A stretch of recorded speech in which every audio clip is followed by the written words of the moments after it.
ich freue mich ganz besonders, jetzt den nächsten Vortrag ankündigen zu können, der zwei Themen vereint, die ich beide interessant finde. Donc, cette prochaine session va couvrir deux sujets qui m'intéressent particulièrement. D'abord, le deep learning et le machine learning, et en seconde place, la durabilité et l'éco-responsabilité autour du deep learning. Donc, ce sera présenté par Nadia Geisler et Benjamin Hetash. Bienvenue.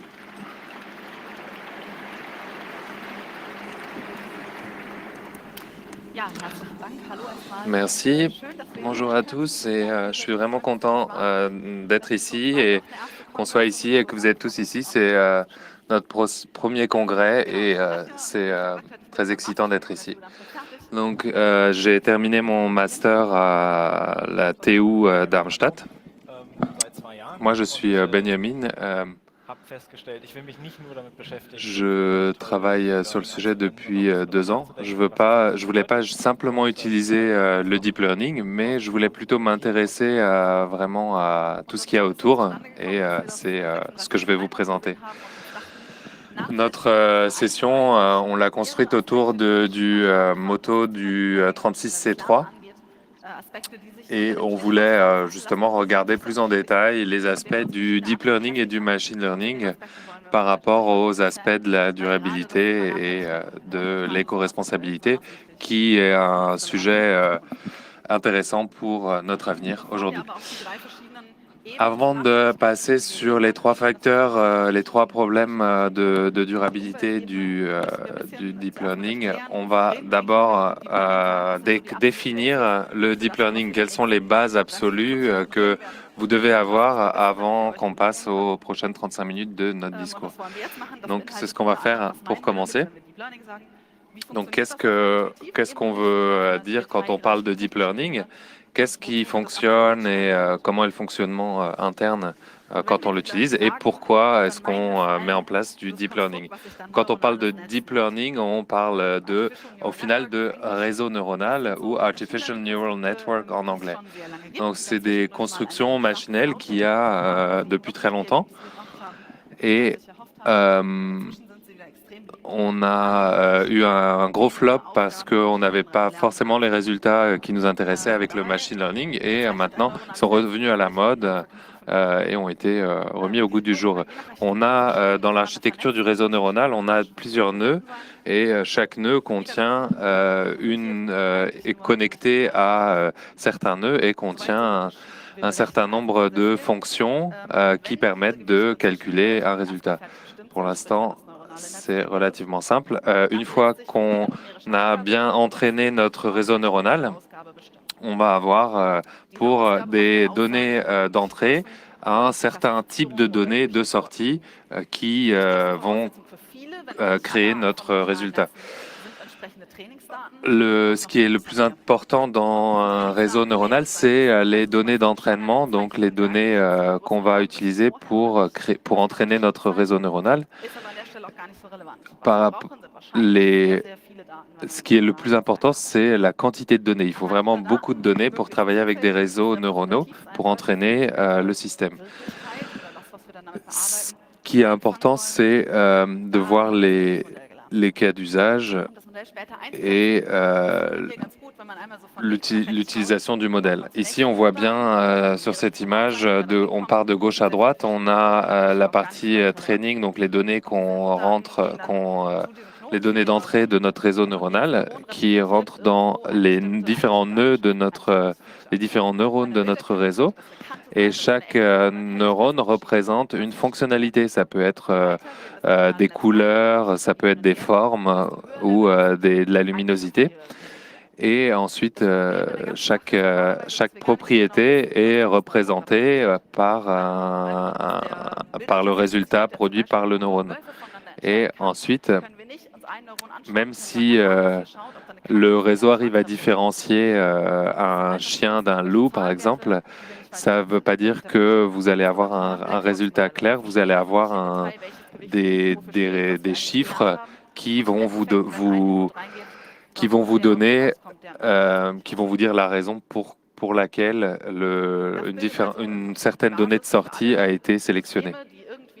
C'est la base d'un système qui est utilisé pour le deep learning. Ce qu'on voit ici, c'est qu'on prend vraiment une grande quantité de données et on utilise des tricks, des astuces utilisées en statistique qui, lorsqu'on utilise des fonctions spéciales, on a une généralisation des résultats.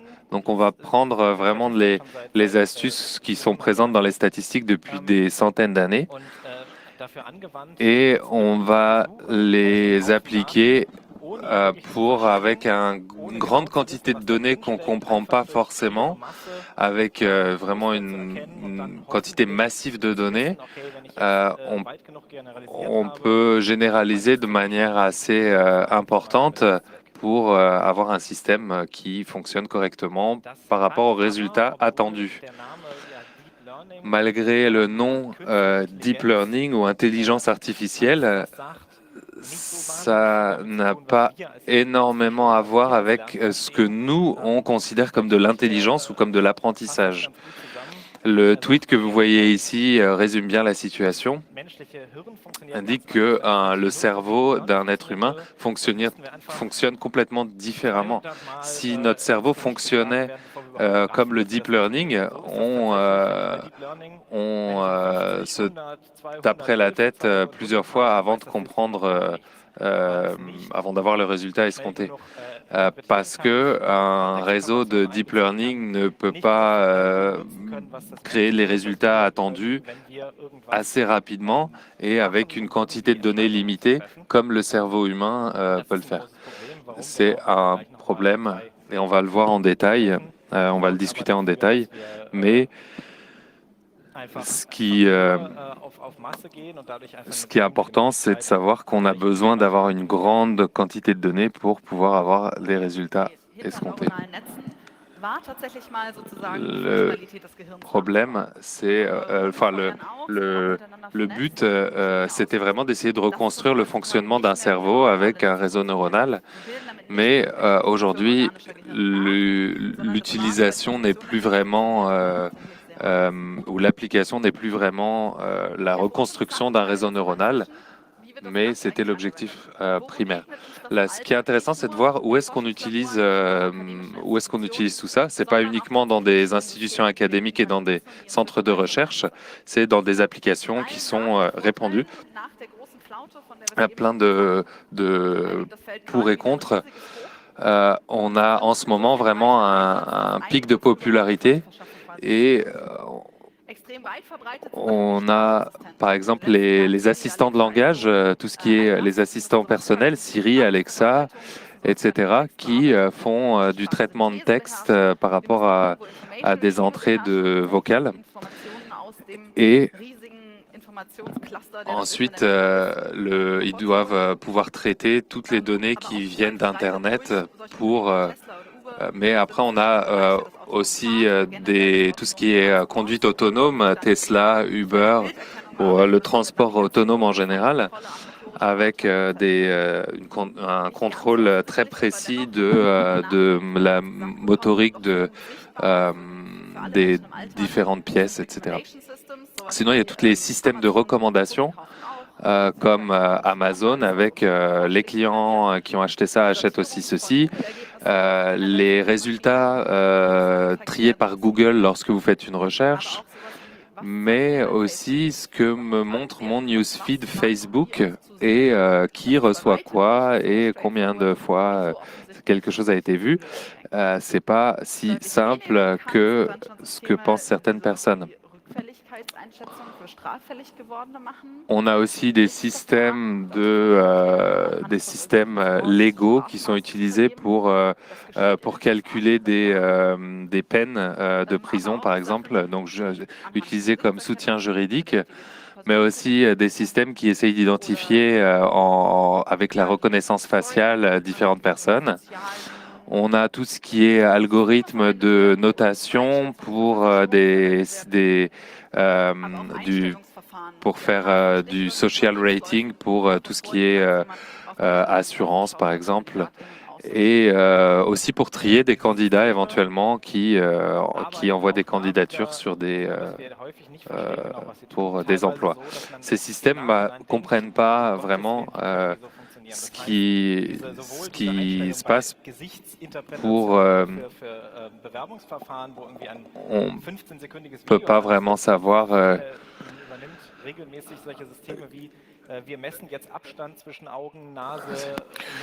on ne sait pas vraiment ce que fait l'algorithme derrière dans l'intelligence artificielle, dans ces deep learning.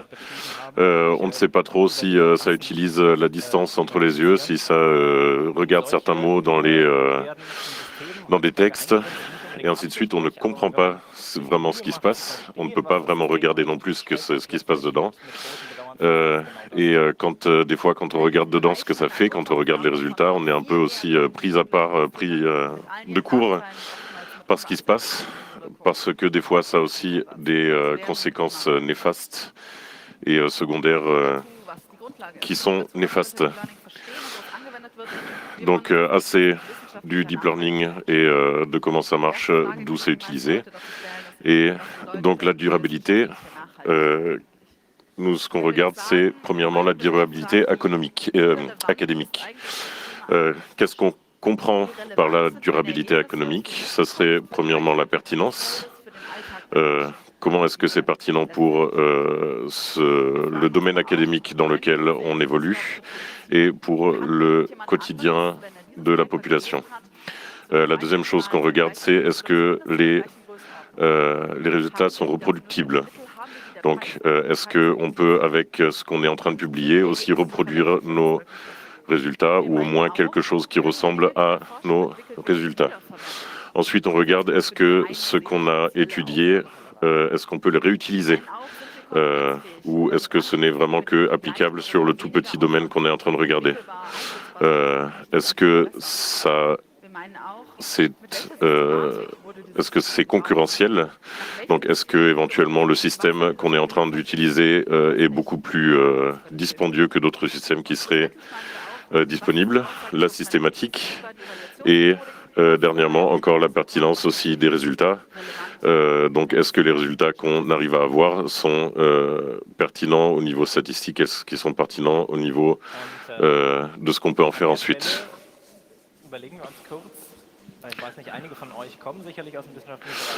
Certains d'entre vous viennent probablement du domaine académique. Donc, comment est-ce qu'on aimerait que le domaine académique, que la recherche fonctionne? On fait de la recherche, on peut les reproduire, les résultats, et ensuite on les utilise. Mais actuellement, dans le domaine académique, ce n'est pas tout à fait ce qu'on fait, parce qu'il y a une pression d'avoir des résultats qui sont relativement. Donc, ce qui se passe, c'est qu'il y a des gens qui font des études sur du deep learning, d'autres gens qui entendent parler de ces systèmes et qui se disent « Ah ouais, ce système, il a l'air cool, le nom a l'air intéressant, quoi que ce soit, on va essayer de l'utiliser sur ce que nous, on pourrait l'utiliser sur le domaine que nous, on est en train d'étudier. » Éventuellement rajouter quelques différentes couches, rajouter quelques nœuds. On va changer un petit peu les modèles, éventuellement changer un peu la dimension des vecteurs qu'on utilise. Et donc, on brasse un peu le tout jusqu'à ce qu'on arrive à quelque chose qui a l'air d'être pertinent pour ce qu'on est en train d'étudier. Et on balance ça sur le réseau neuronal qu'on utilise. Ça fait du deep learning. On met les données dedans et ensuite on regarde si le résultat qui en ressort a l'air intéressant. Et éventuellement, si ça n'avait pas l'air intéressant, eh ben, on change un peu le réseau neuronal, les différentes conditions qu'on avait, et on recommence jusqu'à ce qu'on arrive à un résultat qui a l'air intéressant. Et on continue jusqu'à ce qu'on arrive à des paramètres pour le réseau neuronal qui ont l'air bien. Et on écrit une étude là-dessus. Et donc, pour classifier des loups par rapport à des chiens, ce sont les données qu'on a utilisées. Ça, c'est le résultat qu'on a eu. Et si jamais les résultats ne sont pas vraiment intéressants, dans ce cas-là, on n'a peut-être pas pris le bon algorithme ou on n'a pas mis assez de couches, trop de couches, pas assez de dimensions dans le vecteur ou trop de dimensions, et on recommence du début. Donc, on essaye avec d'autres paramètres et on réentraîne un réseau neuronal et on regarde si les résultats sont bons. La seule chose qui se passe entre les deux, c'est qu'on a utilisé beaucoup d'électricité, beaucoup d'énergie, éventuellement du temps, mais ce n'est pas quelque chose qui coûte beaucoup aux chercheurs. Et ce n'est plus vraiment de la recherche empirique, c'est vraiment juste du essayer, changer les paramètres, tourner un peu ici, faire un peu plus bleu là, et essayer de voir si on a des résultats intéressants.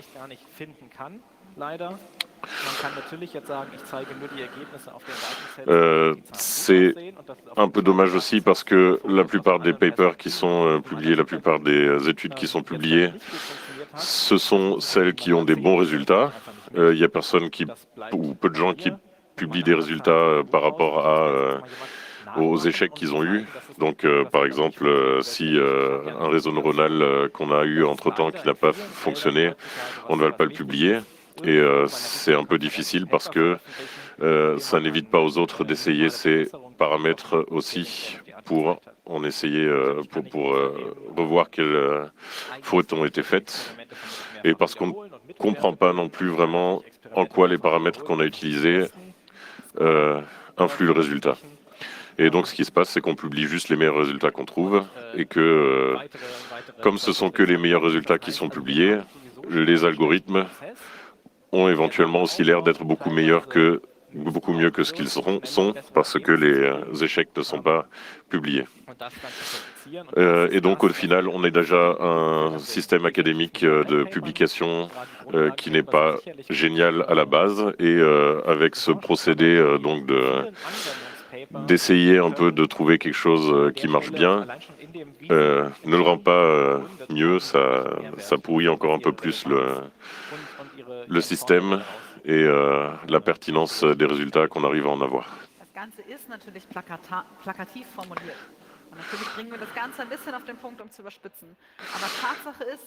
La représentation qu'on vous en fait aujourd'hui, c'est peut-être aussi un peu imagé, c'est peut-être un peu imagé, peut-être un peu trop, mais c'est pour vous en faire une description pour que vous puissiez comprendre aussi. Le système académique est un peu plus complexe que ça, au final. Donc, par rapport au deep learning, on ne comprend pas vraiment ce qui se passe dans le deep learning. C'est vraiment une boîte noire. On met des choses dedans, il y a des choses qui ressortent. Il se passe quelque chose entre. Il se passe éventuellement aussi des choses avant, avec du travail qu'on fait sur les données avant de les mettre dans le deep learning. Et des résultats qui en ressortent de cette boîte noire, il faut aussi éventuellement regarder est-ce que ça a l'air d'être intéressant, est-ce que c'est pas intéressant, est-ce qu'il faut que je mesure encore un petit peu plus ou que je change encore un peu les données. Et donc c'est relativement facile aussi si on ne réfléchit pas à la systématique et au système qu'on utilise, et surtout à la significance de ces changements qu'on fait, d'avoir des résultats qui ne veulent pas dire grand-chose, mais ça a l'air aussi tellement sympa et tellement bien présenté que ça passe quand même pas mal de publications. Donc, sans avoir vraiment d'idées nouvelles ou d'idées académiques intéressantes, on peut faire des publications qui ont l'air intéressantes parce que il y a des chiffres, ça parle de deep learning. Et si je suis le premier qui utilise le deep learning pour essayer de résoudre un certain problème, c'est aussi relativement facile d'être publié parce que comme il n'y a personne d'autre encore qui ne l'a fait, n'importe quel résultat peut être un résultat intéressant. Si on veut savoir si un système est efficace, ça serait bien de pouvoir répéter la même expérience. C'est pas si simple parce que si les systèmes qui ont été utilisés, les systèmes de base, sont peut-être standards ou même open source et existent dans le domaine open source, c'est pas vrai pour tous les détails qui ont été implémentés par les personnes. Donc, c'est pas forcément vrai pour tout le code qui a été implémenté, tous les process. Les données en général sont pas disponibles. Les données ont une valeur, donc on veut pas forcément les donner. Mais on peut pas vraiment monter un système et dire être certain qu'il est efficace, dire je l'ai monté moi-même et voilà les résultats.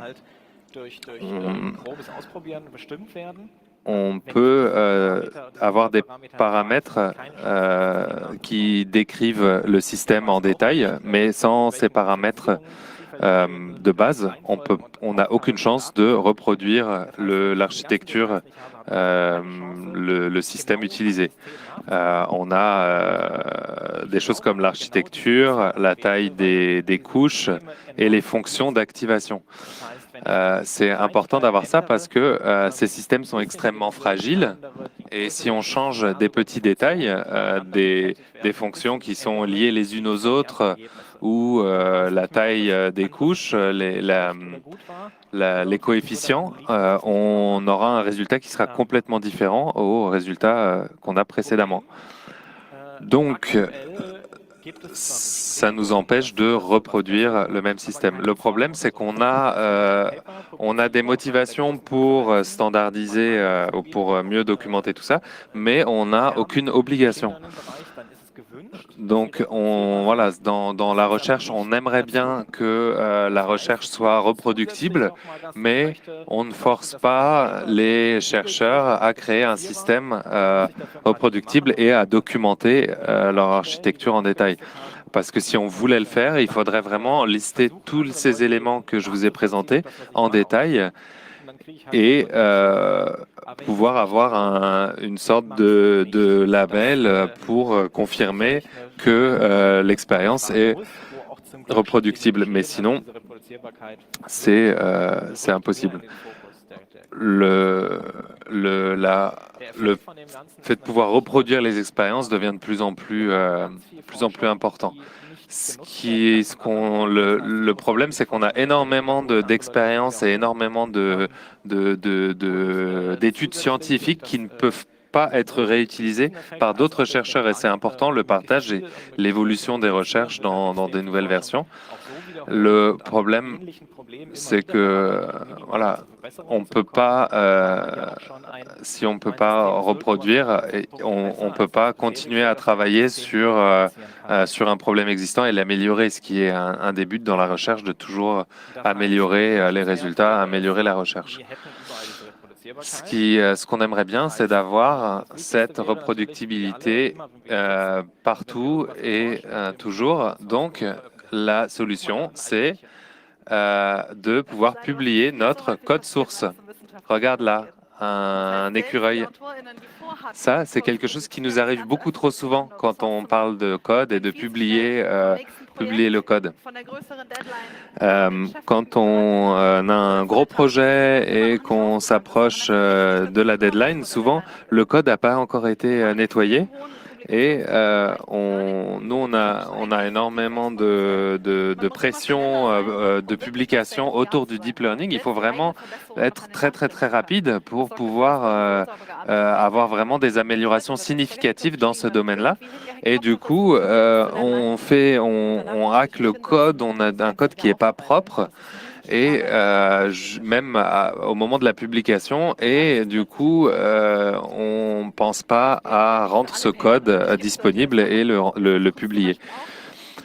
C'est pas le cas pour toutes les recherches. Ça se produit encore de manière très rare. La WissenschaftlerInnen aufgefordert werden, sich ein akzeptiertes Paper aus der Konferenz 2018 oder jetzt dann der Konferenz 2019 rauszusuchen und mit allen Mitteln und Wegen zu versuchen, die Ergebnisse nachzuvollziehen. Donc pour une conférence, ils ont essayé de reproduire les différents résultats qu'ils ont eus dans les publications qui ont été faites lors de cette conférence, de la conférence et de la conférence précédente. Et ils ont vraiment essayé de prendre du temps pour reproduire les résultats. Et